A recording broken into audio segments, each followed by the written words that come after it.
This is the Living Vernazzano podcast, brought to you by The Church at Riverstone, a fellowship of the Church of the Nazarene in Madera, California. We are a podcast that discusses the intersection of Scripture and our lives.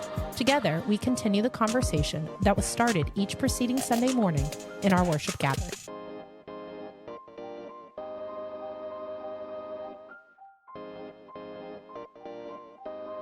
Hi, everybody. I'm Nick. I'm Natasha. I'm Brittany. And we are the Living Vernazzano podcast, back with you this week as we continue this journey that we have been on, working through Romans. I think this is like week 20 now of working through this, and there's still more to come. But as a quick reminder of where we were last week, we looked at Romans chapter 8, verses 1 through 17. And in this set of verses, Paul explained what life in the Spirit is like. And together we discussed the importance of both listening to and submitting to the Spirit's leading in our lives. This week we're going to be continuing on in Romans. We'll be looking at verses 18 through 30. And in these verses, Paul discusses our state of present suffering and the hope of future glory. And before we get to our reading, like usual, Natasha has a little bit more to add to this conversation as we move into our reading for today. So, as we've talked about on a previous episode, and really a couple of previous episodes, we've kind of focused on this idea of the age of Adam and then the age of Christ, or the age of his kingdom. Mm-hmm. And we've kind of contrasted those a lot. And this is really important to today's conversation because it's important for us to remember that the Jewish Christians, which Paul is addressing in this letter, are kind of caught in this place where they're continuing to live in this age of Adam, this age defined by living up to the law. And between this age of Adam and this age of Christ, we have this overlapping section. And it's really helpful for me. I didn't think about it this way, but one of the kids this week actually drew up for us a Venn diagram of this. So if you can imagine these two circles with an overlapping piece in the middle, one of these circles is the age of Adam and one of these circles is the age of Christ. And then we're currently dwelling in the center portion of this, where we're the overlap. Yeah, in the overlap, where we're still definitely living in the age of Adam because there's still sin, death, suffering in our still world. The consequences of sin, which is death. Yes. However, we also are getting to experience a portion of the age of Christ, which we're going to talk about in today's episode a little bit when we get to discussing the first fruits and what that means. But this visual is really, really important, I think, in helping us to remember where kind of the Jewish Christians are living, where Paul believes that they ought be living, where the Gentile Christians are living, and where Paul is looking to move the Jewish Christians into so that they can begin to experience the fullness of the Spirit as Christ intended. And so just with that context in mind, I think that's important as we move into this passage today. Perfect. So Brittany's going to be reading for us today. So as Brittany goes into reading Romans chapter 8, verses 18 through 30, let's keep that before us, this thought picture of a Venn diagram where, one circle is the age of Adam, one circle is the age of Christ, and there's an overlap in the middle. And let's see how that colors this reading today. So Brittany, would you go ahead and read that for us? Yes. Romans 8:18. Yet what we suffer now is nothing compared to the glory he will reveal to us later. For all creation is waiting eagerly for that future day when God will reveal who his children really are. Against its will, all creation was subjected to God's curse. But with eager hope, the creation looks forward to the day when it will join God's children in glorious freedom from death and decay. For we know that all creation has been groaning as in the pains of childbirth, right up to the present time. And we believers also groan, even though we have the Holy Spirit within us as a foretaste of future glory. But we long for our bodies to be released from sin and suffering. We too wait with eager hope for the day when God will give us our full rights as his adopted children, including the new bodies he has promised us. We were given this hope when we were saved. If we already have something, we don't need to hope for it.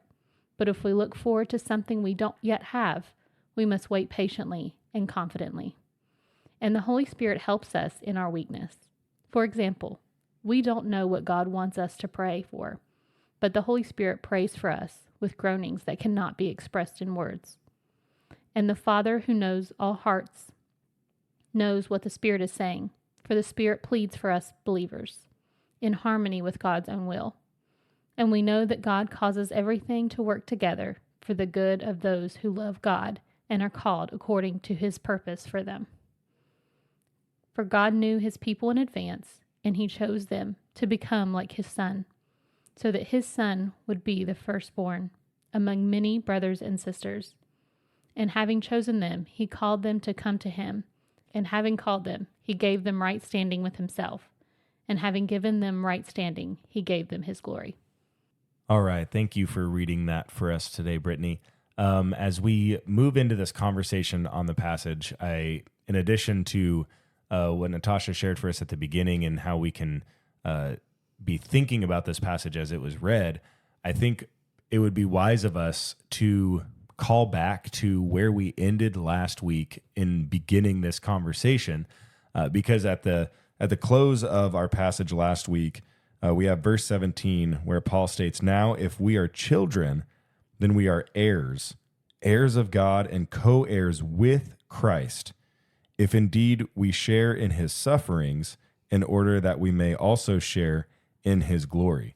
And so this first line of our passage for today, of verse 18, is coming on the heels of that statement. So it's not just like this separate independent thought of, and then there's suffering. It's a continuation of what he was talking about last week as we were closing out that conversation, this idea that we are, in fact, sons and daughters of God, and Jesus was the Son and is the Son of God. And so we are, I guess, in a sense, shoulder to shoulder with Christ. And so as we can expect to be heirs in the glory, we should also expect to be heirs in the suffering, and that the suffering that we're enduring is a marker, an indication that we are, in fact, heirs with Christ. And so as we move into this verse 18, I consider that our present suffering are not worth comparing with the glory that will be revealed in us. Like he is trying to look at this conception of suffering and this idea of what we are experiencing, because he doesn't want to be dismissive. It would be silly for Paul then or a pastor now to try to act like we don't suffer.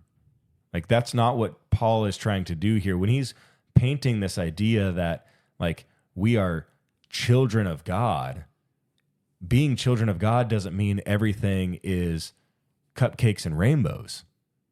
Paul is admitting and recognizing that, you know, as a part of being a child of God, we can expect suffering. Just look at Christ.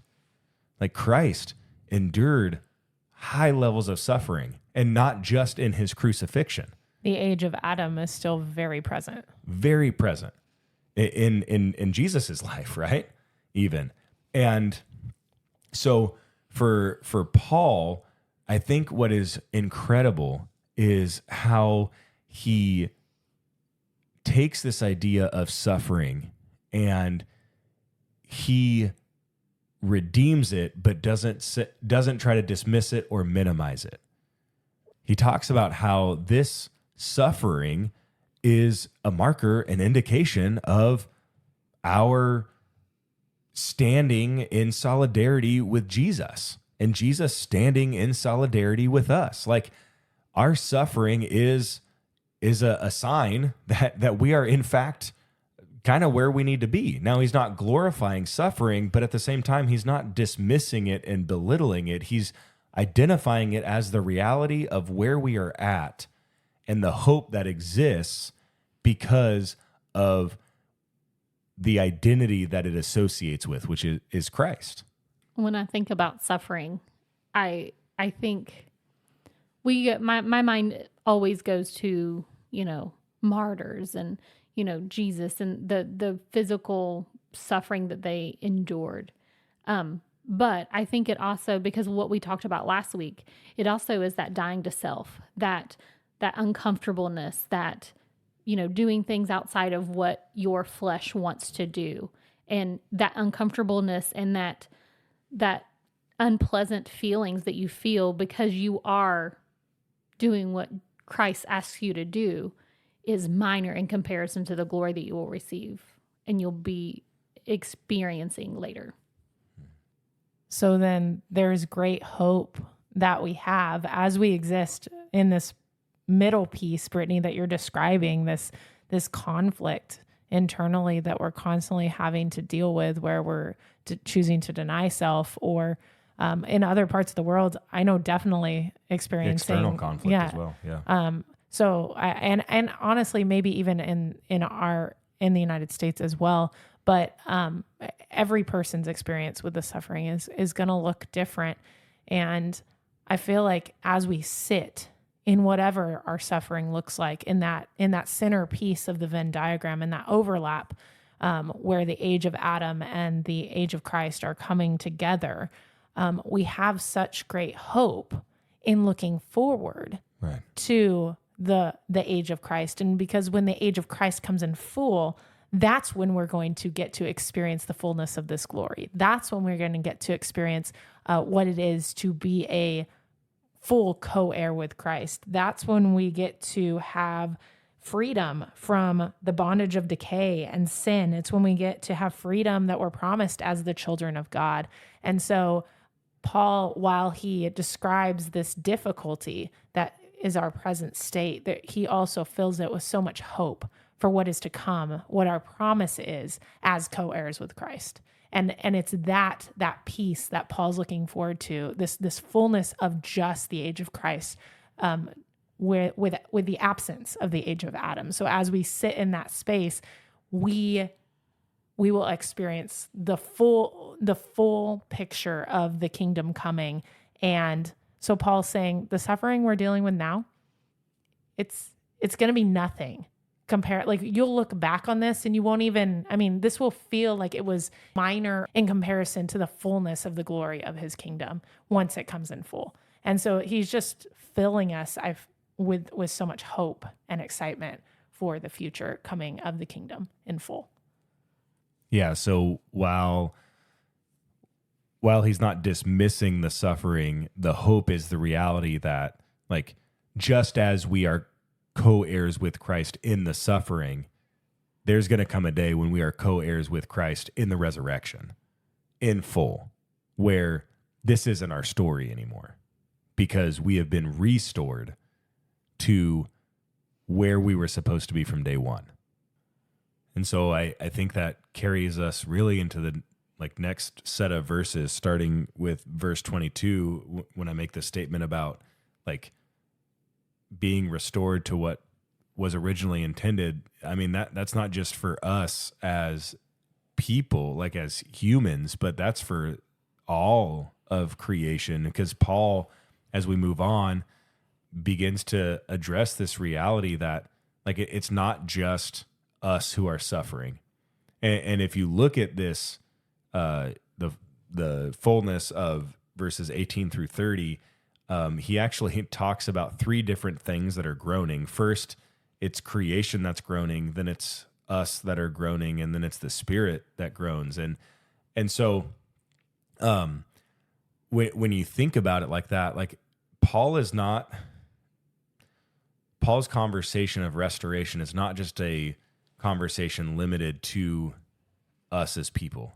This is a holistic restoration that he is talking about, that all of creation is moving in this direction. And creation itself knows that we are not where we should be right now. And it is groaning in hope, in expectation of what is to come, knowing what it should be, but then also living in the reality of what it is right now. Brittany, I love the translation NLT. I'll get with you on this one.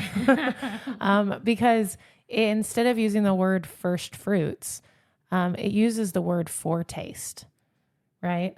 And this idea that we get a foretaste of what's to come, I feel like that better really for us culturally describes what this hope and anticipation as we sit in this overlap and as we wait for the coming of the kingdom in full, we have a foretaste now of, because of the Spirit, because we're getting to experience little bits and pieces of the kingdom as we obey Jesus, as we see others obey Jesus, we get to see the kingdom brought to life right here, even though we're still living partially in the age of Adam as well.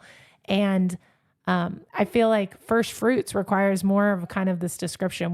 Most of us aren't farmers. And so we don't understand that, well, when you have this first fruit, it's a kind of a promise or a signal that, hey, more is coming. This is the beginning of, this is only that initial taste. And so I love the translation that the NLT has there for that word of foretaste, because I feel like it really well captures this hope and expectation that you've described, Nick, as you're talking about what Paul was hoping to convey.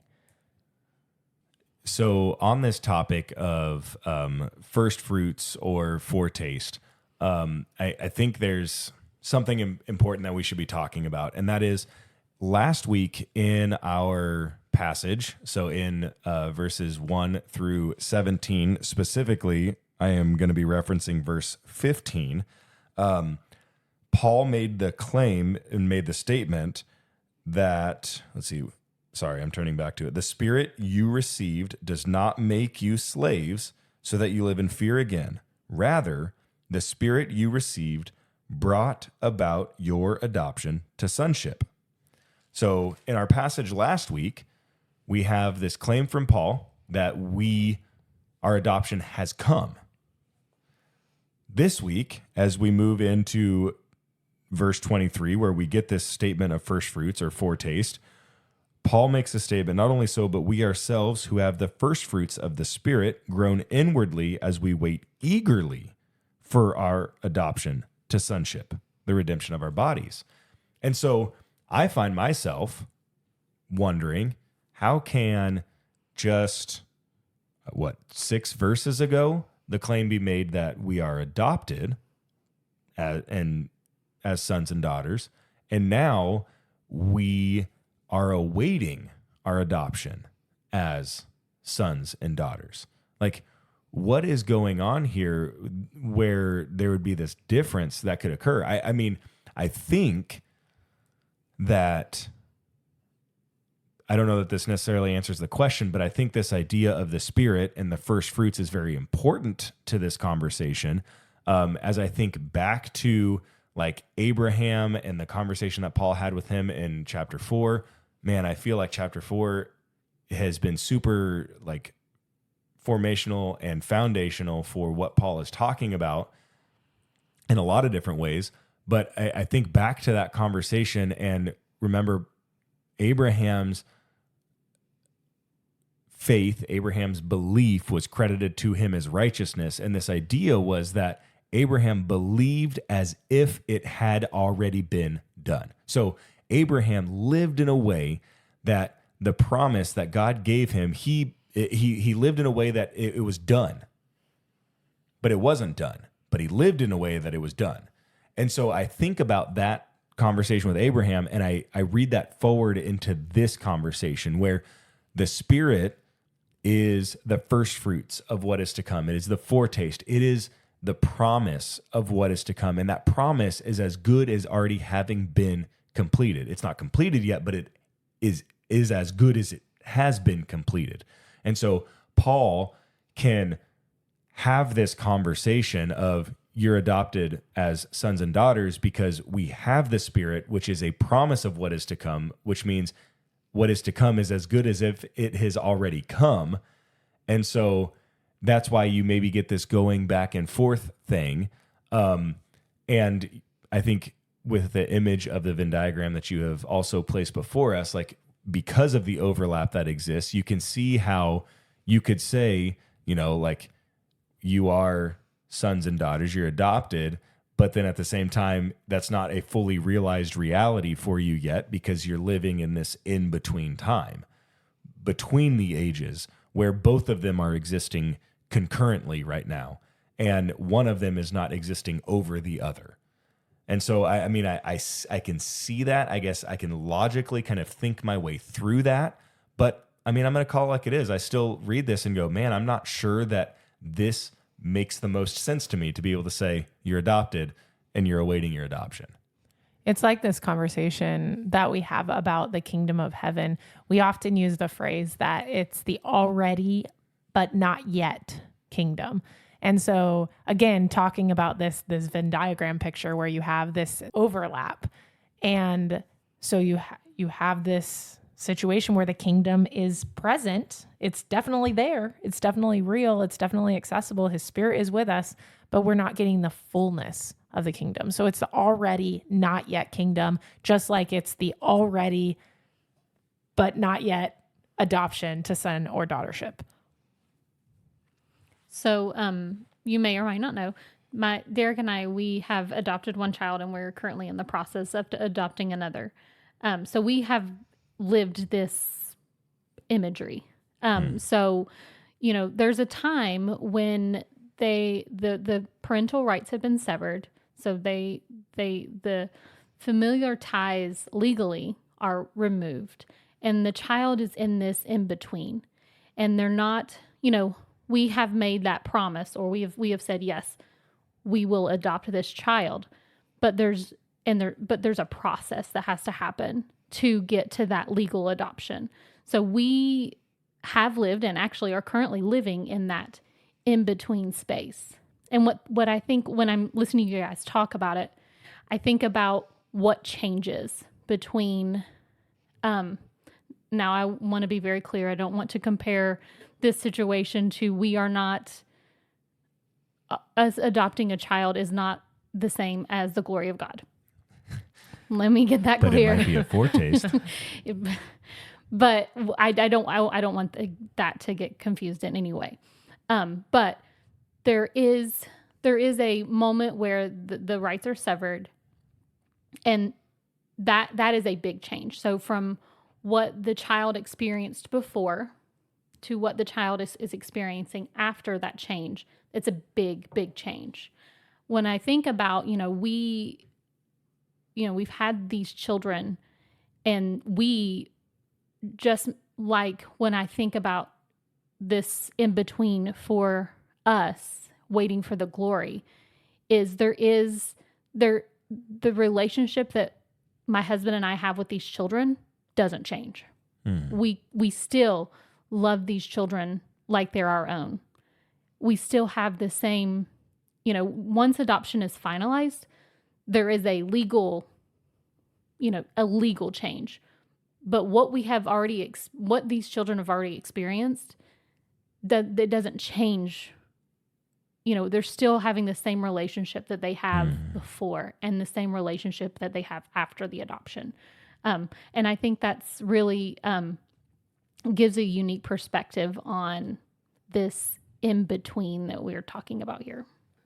I feel like that's so good and so helpful. And what you said there at the end, I don't know. I guess just kind of, yeah. I don't know what to say other than it was really good.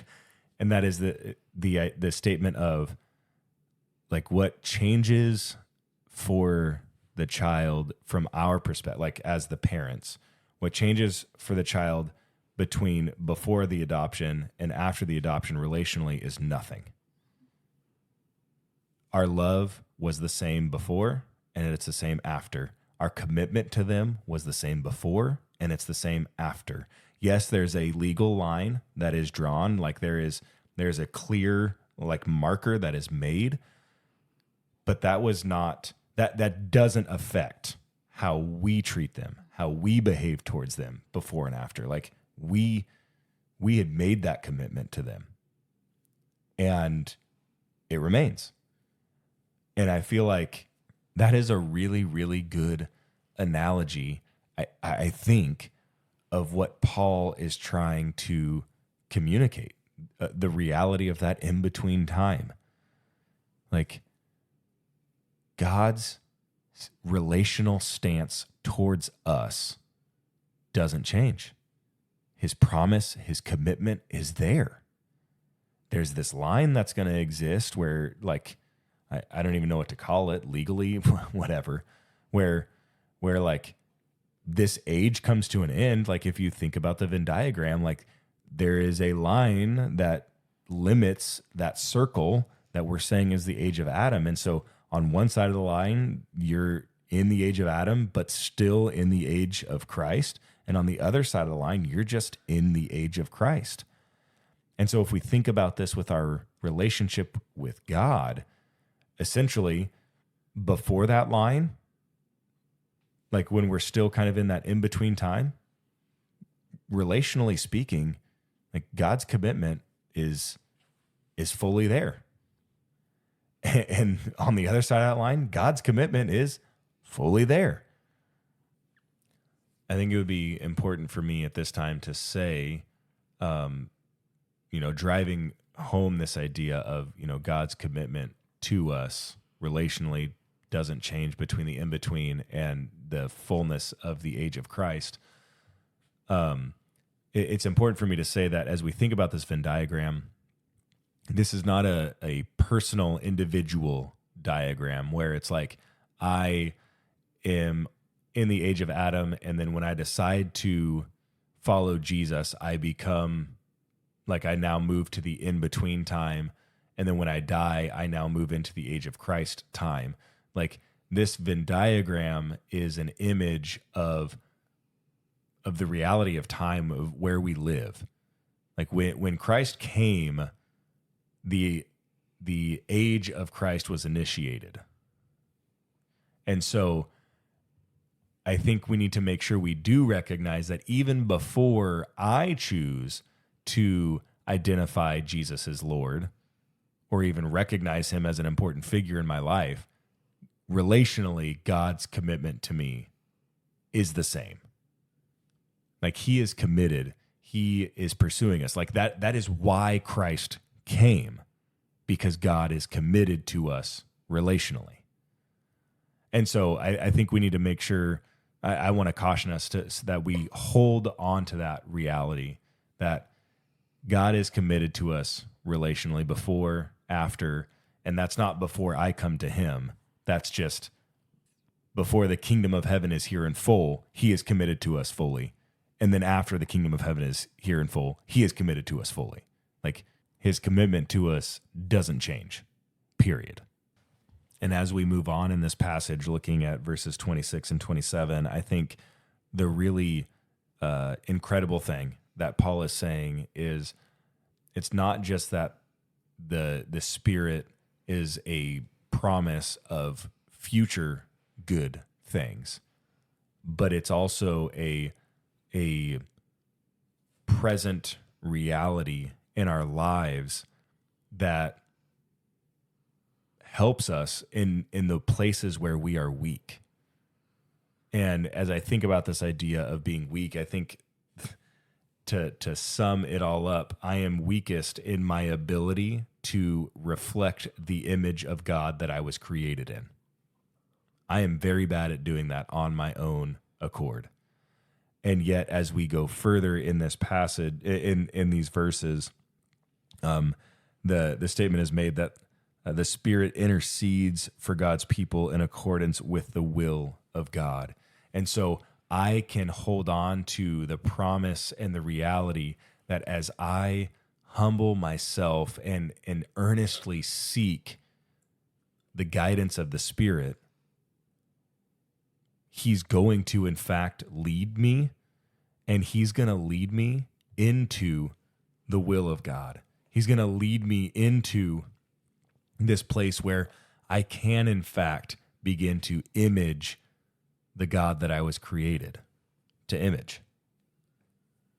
And so I think, I don't know, I'm not sure if we need to say a lot more about that, but I feel like there's just, it's like as we read this passage, we begin to recognize that, like, yes, the Spirit, the functions of the Spirit, like the Spirit functions as this promise of what is to come, but it also functions in our present to help us become what we were always created to be in the first place. Yeah. So Nick, like you were talking about like how we are, the Spirit helps mold us to look like Christ. In verse 29, it talks about that we are predestined to be conformed in the image of his Son. And when you think about like the whole reason that humanity was made to be the image of God. And obviously, that is kind of the purpose. That is what we are supposed to be and do. Therefore, we are predestined to look like Christ. Yeah, I think in thinking about that, I know that this couple of verses is pretty loaded, and there could be a whole lot of theological back and forth on specifically the words that are chosen here and the words that are used here. And as I think about this idea of predestined, and really this idea that you just kind of presented, Brittany, I think about like in oldsy timesies, as some of my kids would say, when like there was family trades. And I think it still kind of exists today. I can think of like an appliance repair. Like your dad's a pastor and you're a pastor and your grandpa was a pastor. That is true. That is true. That was not my plan. But so we predestined. Thank you. We recently had a appliance repair company come to our house, and like the dad, it seems like was like the initiator of the company, and now the son is following in his dad's footsteps, and also working and kind of assuming more of the leadership and responsibility of this appliance repair company. So that's like a newsy timesies idea, but an oldsy timesies thing is cities or towns or like kingdoms used to have like a blacksmith. They used to have the stonemasons. They used to have like these different trades. And oftentimes these trades were perpetuated by families. And so a father would be the blacksmith, and then he would have children. And the expectation was that his children would be trained to be blacksmiths, and they would be the blacksmiths in the future. His children were predestined to be the blacksmith. Now, there was times when the children decided not to be the blacksmith, and they did something else with their story. I think of, this is going to be like, a Hollywood thing, but I think of A Knight's Tale, when the main guy was supposed to be a thatcher, and he changed his stars and chose to walk a different path. He didn't want to be what his dad was. He wanted to be something different. And that happens, right? And so just because these people were predestined, they were supposed to follow, like the path was laid out for them of what was expected of them in life, doesn't mean that is the path they actually walked. And so predestined does not mean controlled or like robotic. It doesn't mean that now these people don't have a choice. It's just the path is laid out. Now the question is, are you going to walk it? And so as we think about, like Brittany was saying, like as we think about this idea that we are created in the image of God, it shouldn't be hard for us to say that we were predestined to be image bearers of God, that we were predestined to look like Christ looked. Like that was the intention. That was the path that was laid before us. But we know in the story that Adam chose not to walk that path. And so now we live in this age of Adam where we also struggle to walk that path. But the incredible thing that we're reading about in this passage is that the Spirit helps us in that. And we can expect that the Spirit is going to help us in that, because the path is there still. And the Spirit is going to help us and guide us into that path. So we don't have to sit here and just try to like struggle around in the darkness blind, trying to figure out what it might look like or what it might be like to image the creator of the universe. And so in those things, we today should feel encouraged. We can be encouraged, much like I'm sure these words heard by the Roman church should have been encouraging. They should have encouraged these Jewish Christians. They should have encouraged the Gentile Christians that were in disagreement, because we are among the predestined. We are to be image bearers of the Son. That's our calling. It's it's what we were created to do. It's our laid out profession, in terms of the analogy we were just discussing. And so since we've been predestined, we're called. And since we've been called, we're justified. And since we're justified, we're glorified. Not in full, but in part. And we get the taste of this. We get the foretaste of this glorification and the glory that will be ours in full when the kingdom comes in its fullness. And so we, just like Abraham, believe that just as God has given us the Spirit, this glorification that has been promised is as good as ours. And we can have confidence in that. So as you go into this week, as we go into this week, live in that confidence. As you journey with us, we recommend purchasing Midweek Meditations, A Journey Through Romans, Part 2, which is available for purchase on Amazon. Also, be sure to follow the Living Vertizontal podcast to stay current on all our new releases. To learn more about the Church at Riverstone, visit us at thechurchatriverstone.org.